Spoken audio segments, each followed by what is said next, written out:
அரசு கொடுக்கலாம் என்று உத்தரவு கொடுத்து விட்டது. பாண்டியராஜன் அந்த ஆர்டரை எடுத்துக்கொண்டு அவர் கல்லூரி தற்போது பணிபுரிகிற கல்லூரிக்கு செல்லுகிறார். அங்கே மறுக்கப்படுகிறது. மீண்டும் நாங்கள் ஆர்ஜேடி ஆபீஸ் சைதாப்பேட்டைக்கு போகிறோம். அங்கே மேடமே அந்த ஆர்ஜேடி அம்மாவை பார்த்து விட்டு வருகிறோம். கீழே வருகிற போது அந்த அம்மாவின் கார் டிரைவர் எங்களை ஒரு மாதிரி சொன்னார். பாண்டியராஜன் கொதித்து போய்விட்டார். பிறகுதான் எனக்கும் சொல்லை வந்தது, அவனை விட்டு விட்டு வந்து விட்டமே என்று. அப்படி சமூகத்தில் இருக்கிற சிலர் நம்மை இழிவுபடுத்திக் கொண்டுதான் இருக்கிறார்கள். ஏதோ ஒரு சிலர் மட்டும்தான் நம் வாழ்க்கையில் அக்கறை கொண்டு நமக்கு உதவுகிறார்கள். அவர்களுக்கு நாம் என்றும் நன்றியுள்ளவர்களாக இருப்போம். ஆனால் 195% சமூகத்தில் இருக்கக்கூடிய அயோக்கியர்கள் நம்மை இழிவாகவும் பிச்சைக்காரனாகவும் தான் இன்று வரை பார்த்து கொண்டிருக்கிறார்கள். ஆனால் அரசாங்கம் நமக்கு தேவையான அத்தனை அரசாணைகளையும் வெளியிட்டு நீதிமன்றங்கள் தேவையான அளவிற்கு தீர்ப்புகளை வழங்கி நம் வாழ்க்கை ஒளிமயமாக அமைவதற்கும் நமக்கு சுயமரியாதையோடு இந்த சமூகத்தில் நடந்து கொள்வதற்கும் வாய்ப்பு தருவது அரசே அரசே என்று சொல்லி விடைபெறுகிறேன். நன்றி, வணக்கம். நடுவருடைய இறுதி தீர்ப்பு பகுதிக்கு நாம் வந்திருக்கிறோம். ஒரு 5-10 நிமிடங்களில் நான் என்னுடைய கருத்தை சொல்லி இங்கே நிறைவு செய்கிறேன். ஏற்கனவே சுகுமார் சார் அவர்கள் சரியாகவும் சொல்லுங்கள், விரைவாகவும் சொல்லுங்கள் ஒரு அன்பு ஆணையிட்டிருக்கிறாரு. மிக அருமையான பட்டிமன்றம். நான் நிறைய பட்டிமன்றம் கவனிச்சிருக்கிறேன். நடுவராக போனதில்லை, ஏதோ அப்பப்போ தம்பி பாண்டியராஜ் கூப்பிடுவாரு, நானே வேணாம் தான் சொல்லுவேன். இதெல்லாம் நம்ம கஷ்டமான பணி. நடுவராக இருப்பது, நடுநிலையாக சொல்வது என்பது மிக ஒரு கடுமையான ஒரு பணி. திடீரென்று நாகராஜ் அவர்கள் நீங்க நடுவர் என்றாரு, எனக்கு தலைவர். அப்போ வேறு ஒரு எனக்கு மூத்த நண்பர் பக்கத்தில் இருந்ததுனால என்னால் மறுக்கவும் முடியல, ஏற்றுக்கவும் முடியல.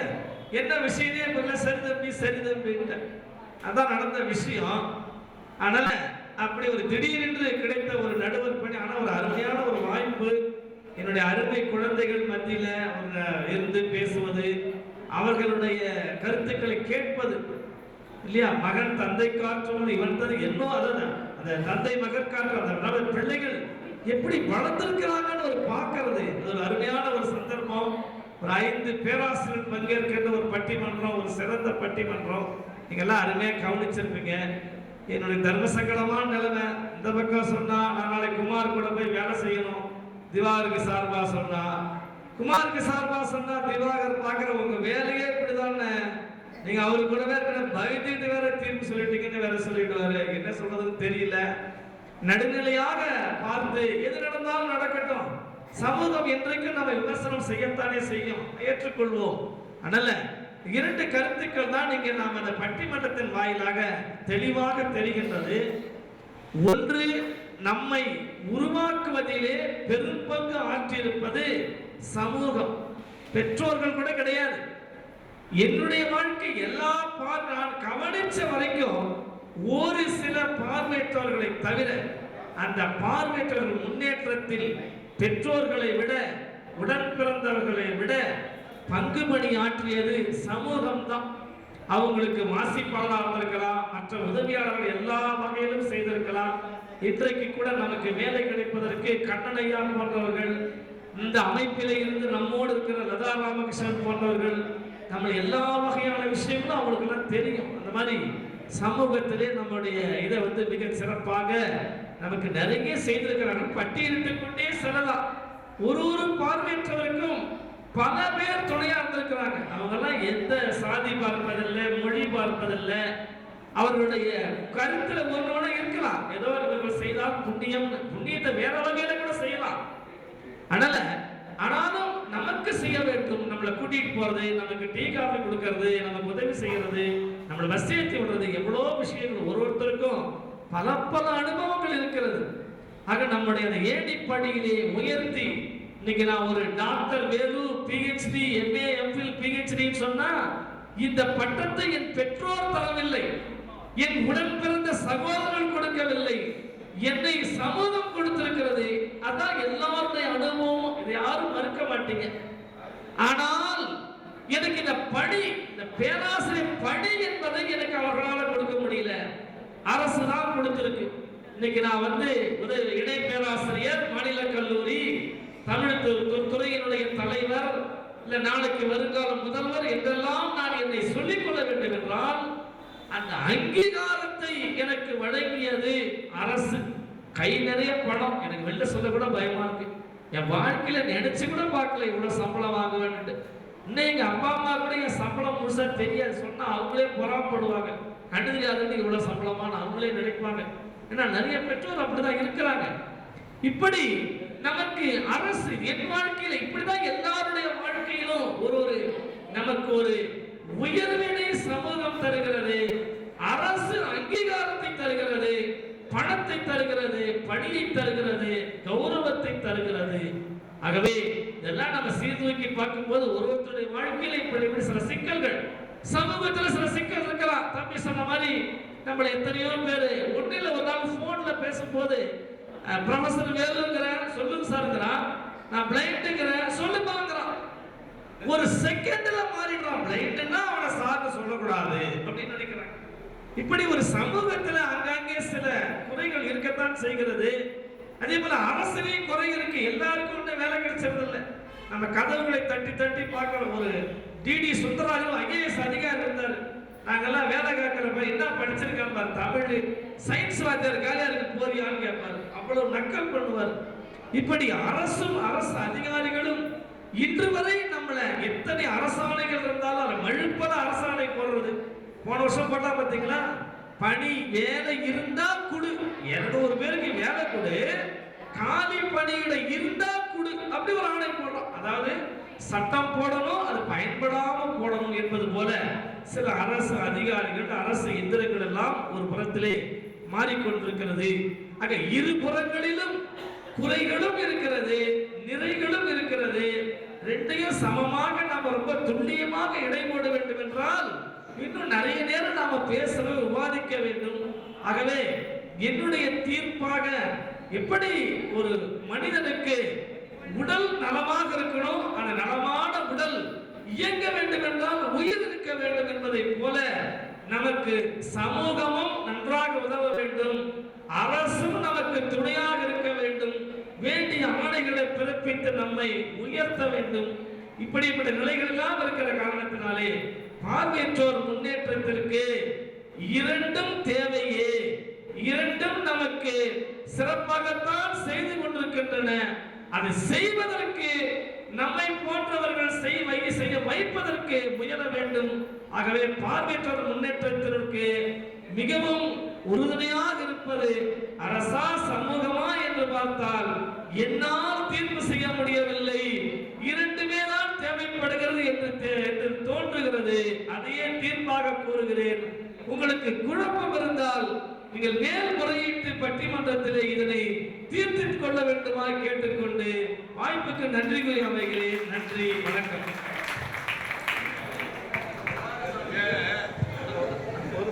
ஒரு நிமிஷம் உட்காருங்க ப்ளீஸ்.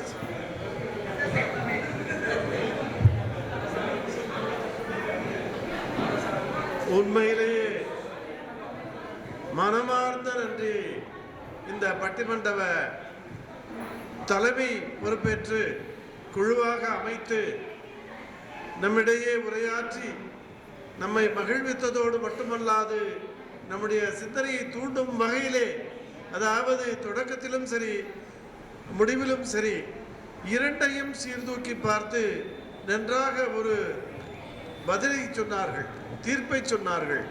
அதாவது என்ன என்று சொன்னால், ஒரு பட்டிமன்றம் என்பது ஈவன் நீங்கள் ஸ்டுடியோவில் ரெக்கார்ட் பண்ணால் கூட எடிட்டிங் போன்ற பல்வேறு கருத்துக்கள் இப்படி சொல்ல வேண்டும், அப்படி சொல்ல வேண்டும், இதை வெட்ட வேண்டும், இதை எடுக்க வேண்டும் என்றெல்லாம் பேசி பிறகு நமக்கு திரையிட்டு காட்டுவார்கள்.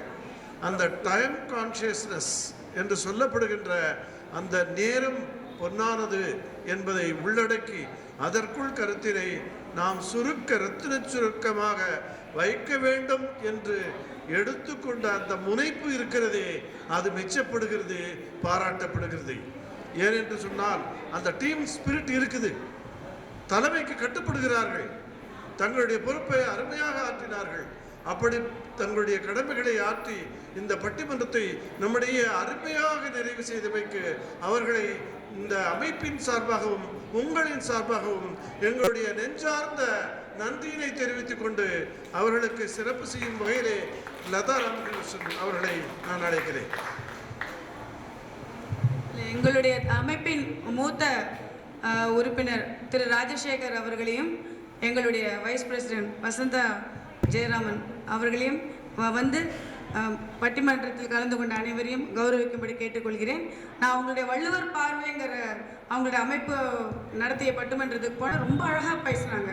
ஆனால் அவங்களுக்குள்ளே இருந்த அந்த நட்பு, அந்த ஒரு மரியாதை கெடாமல் தங்களுடைய வாதத்தை முன்வைத்த விதமெல்லாம் ரொம்ப நன்றாக இருந்தது. இப்பொழுதும் அதற்கு எந்த மாற்றம் குறையாமல் பேசியிருக்கிறார்கள். அவர்களுக்கு எங்களுடைய தலைவர் நன்றியை கூறிவிட்டார், நானும் நன்றியை கூறுகிறேன். இப்பொழுது ராஜசேகர் சாரும் வசந்தா மேடமும் மேலே வாங்க. அவங்களுக்கு ஒரு சின்ன ஒரு சான்றிதழ், ஒரு சால்வை, அந்த பொன் வைக்கிற இடத்துல பூ வைக்கிற மாதிரி எங்களுடைய அன்பை தெரியப்படுத்தும் முகமாக எங்கள் நிறுவனர் எழுதிய ஒரு புத்தகம், ஒரு சின்ன அந்த பவுச், என்ன பவுச் சித்தப்பா, அது என்ன பவுச், அது ஷோல்டர் பவுச், அதுவும் கொடுக்குறோம். அவங்க எங்களுடைய முயற்சிகளுக்கெல்லாம் உறுதுணையாக இருப்பார்கள் என்ற நம்பிக்கை எங்களுக்கு உண்டு. இதற்கு பிறகு சிற்றுண்டி தயாராகிவிட்டது.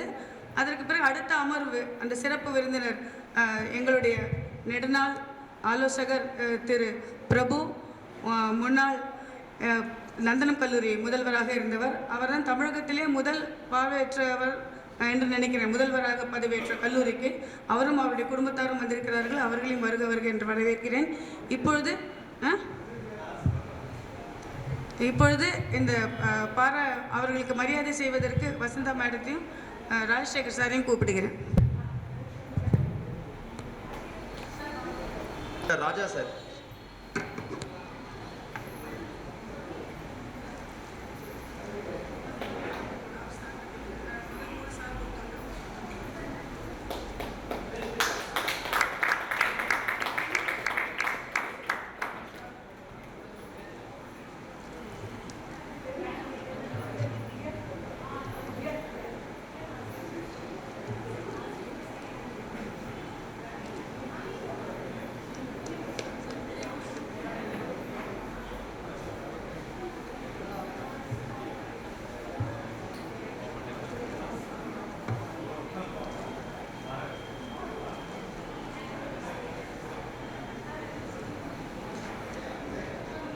அடுத்ததாக மிஸ்டர் நாகராஜ் சார்.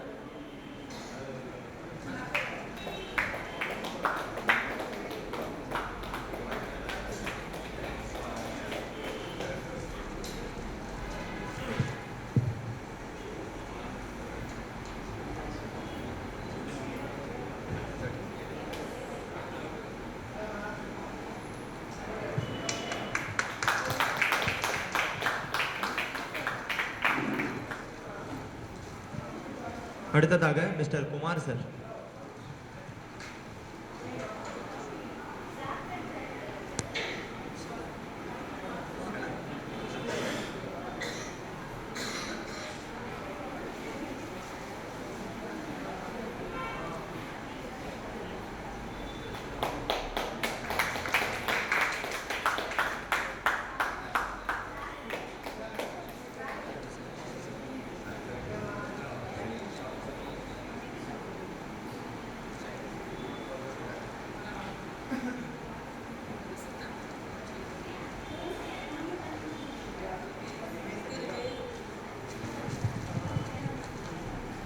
திரு வேலு அவர்களுக்கு எங்கள் நிறுவனத்தின் துணைத் தலைவர் வசந்தா மேடமை சான்றிதழையும் சால்வையும் கொடுத்து கௌரவப்படுத்த வேண்டுகிறேன்.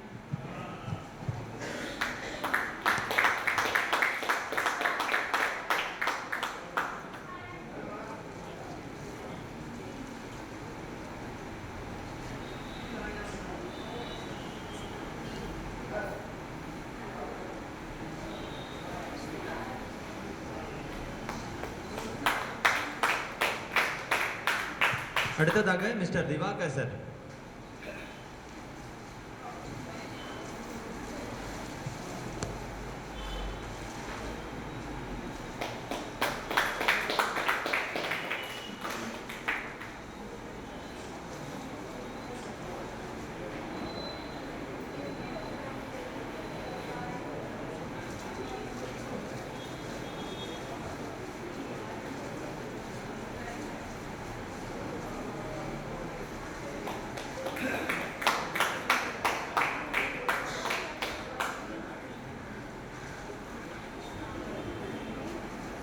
அடுத்ததாக பாண்டியராஜன் சார்.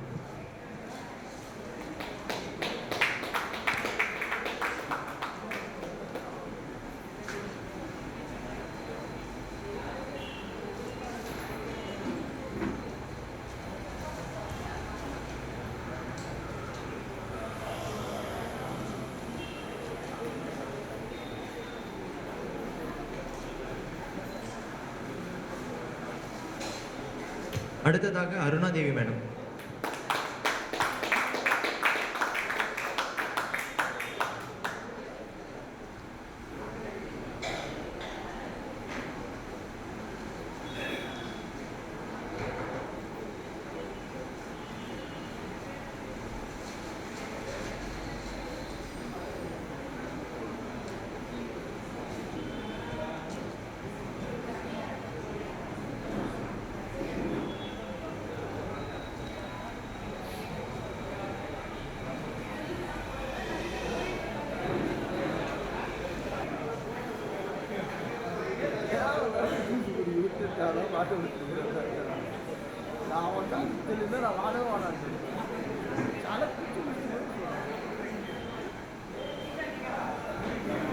அன்பர்களே,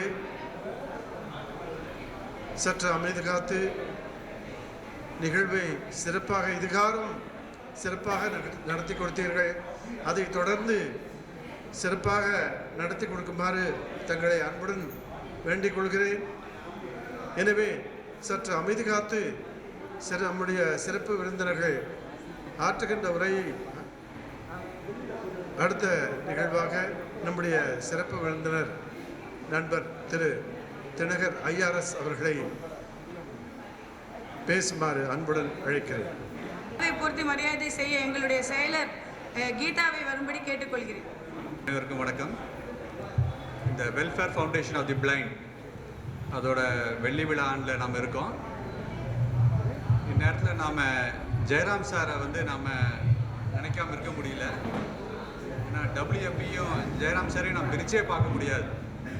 டபிள்யூஎஃப்னா நம்ம மனசுக்கு வர்றது நம்ம ஜெயராம் சாரும் நம்ம வசந்தா மாமி 2 பேர் தான் ஞாபகம் வருவாங்க. ஏன்னா 1990 நினைக்கிறேன், எனக்கு வந்து இது கேள்வி ஞானத்தை கேட்டு தெரிஞ்ச விஷயந்தான் இது. 1990 இந்த என்எஃப்பி நேஷனல் ஃபெடரேஷன் பிளைண்ட் வந்து செங்கல்பட்டு பிரான்ச் ஒன்று செயல்பட்டு இருந்தது முன்னாடியெல்லாம். ஸோ இந்த தாம்பரத்துலேருந்து அந்த செங்கல்பட்டு ஏரியாவில் இருக்கிற பிளைண்டுக்காக அவங்க வந்து சர்வீஸ் பண்ணிகிட்டு இருந்தாங்க, செங்கல்பட்டு பிரான்ச்சுன்ட்டு. பட் மெம்பர்ஷிப் ரொம்ப கம்மியாக இருக்குது அப்படிங்கிற சில காரணங்கள்னால அந்த என்எஃப்பி பிரான்ச்சை அவங்க க்ளோஸ் பண்ணாங்க. ஜெயராம் சார் ரொம்ப ரிக்வெஸ்ட் பண்ணிட்டார், இந்த பிரான்ச்சை நம்ம க்ளோஸ் பண்ண வேண்டாம், இங்கே ஏரியாவில் இருக்கிற மக்களுக்கு ஏதோ ஒரு வகையில் நம்ம செயல்பட முடியுது, அதை நம்ம மூட வேண்டாம் அப்படின்னு ரொம்ப ரிக்வெஸ்ட் பண்ணார்.